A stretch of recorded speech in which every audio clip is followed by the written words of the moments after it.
How much do you need in your financial portfolio so that you can earn 3 lakh rupees per month if you want to retire and return back to India? An NRI couple from Singapore asked me this question, and that's what got me thinking how I should make this video and structure this video. The reason why I came up with this video is because this is a very common question being asked. Can I withdraw 2 lakh rupees per month? Can I withdraw 3 or 4 lakh rupees per month? Right? So I wanted to make this video and also give you a clear table in terms of what is your age, what is your risk appetite, and based on that, how much corpus is required so that you can get 3 lakh rupees per month kind of income. In my previous videos, I have clearly told you how I do the retirement corpus calculations. The most important thing to be assumed is your life and your life expectancy along with inflation. Then what is the kind of income that you are planning to get every month? And the third important thing is what is your pre-retirement, which is the accumulation phase asset allocation, and what is your post-retirement, which is your distribution phase asset allocation. That means what is your risk appetite and allocation before retiring and what is your allocation after retiring.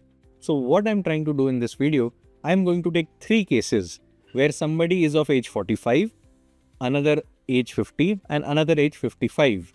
And for these 3 cases, if you want to withdraw 3 lakh rupees per month income, what are the different corpuses required? So let's take the first case where I have created someone who is of age 45.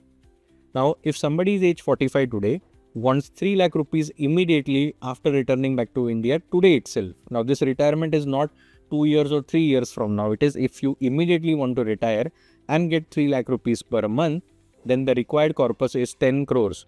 But how does this 10 crore come from? The first thing, like I told you, is your age and life expectancy. So somebody who is 45 is definitely going to live for 45 more years, which is till the age of 90. So your retirement life expectancy will be 40 years, which is till 2065.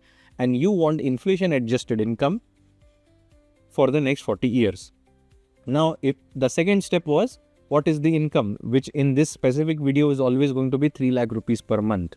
Now, if somebody wants to come back in the month of July and from July onwards, he wants to start getting income, he will need 10 crores if his risk appetite is 50-50. That means if he is comfortable keeping 50% money into equity and other 50 into FDs, fixed deposits or debt mutual funds. Now, let's try and change this. Let's say somebody says, Alok, I can take slightly more risk. What if I keep 70% of my money into equity and remaining 30 into FDs? In that case, your retirement corpus reduces to 8 crores. So from 10.5, it has now come to only 8 crores.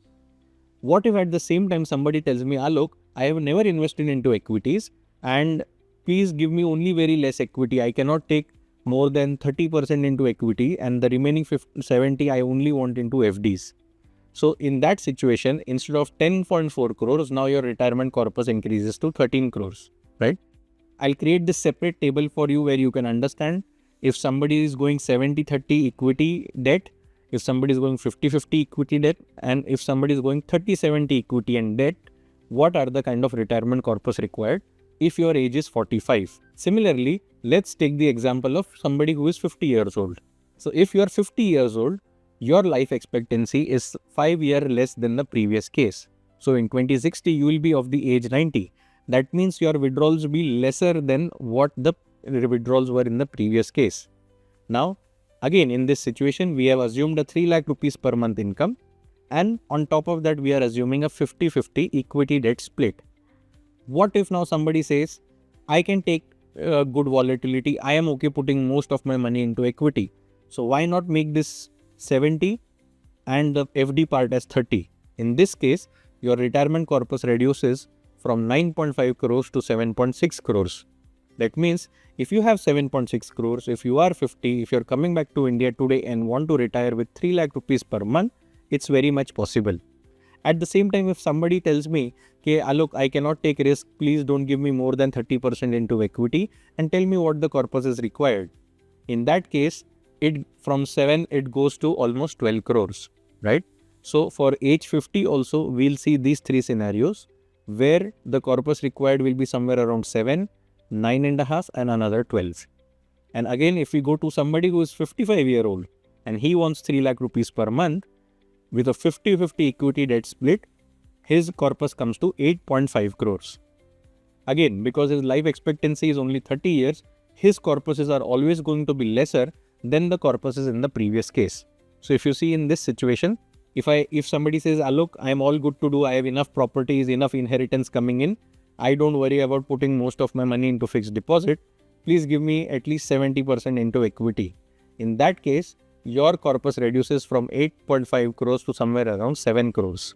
So 7 crores, if you are 55 and if you have 7 crores, just take this plunge and come back to India. You will start generating 3 lakh rupees per month by right investment strategy. And again, don't forget that all these incomes are inflation adjusted. I have clearly made an assumption of 6% standard inflation for all these investments.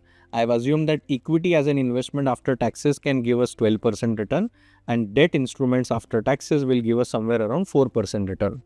So in this situation, let's say the client says that no, I don't want to take any risk. In that situation, if you make it 30-70, the corpus comes down to somewhere around 10.5 crores, right? So like we saw in this case also, 7 crores, 8.5 crores and 10.5 crores, somewhere in this range. So I'll clearly put this table where you can maybe take a screenshot of the screen right now and see what is your age, what is the corpus required, what is your risk appetite, and based on that, take a decision. So if you are somebody who feels that after retirement, he will at least need 3 lakh rupees per month in India, please feel free to reach out to us. Let me know your thoughts about these numbers and also share this video with somebody who is an NRI and planning to return back and retire in India.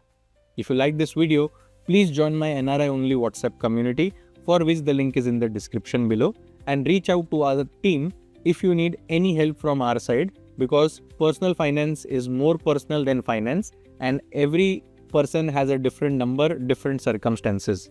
If you already have any savings, we can map those savings to this goal and figure out what is our progress and what additional investments we need to do so that we can be on track for our retirement goal. Thank you, and I'll see you in the next.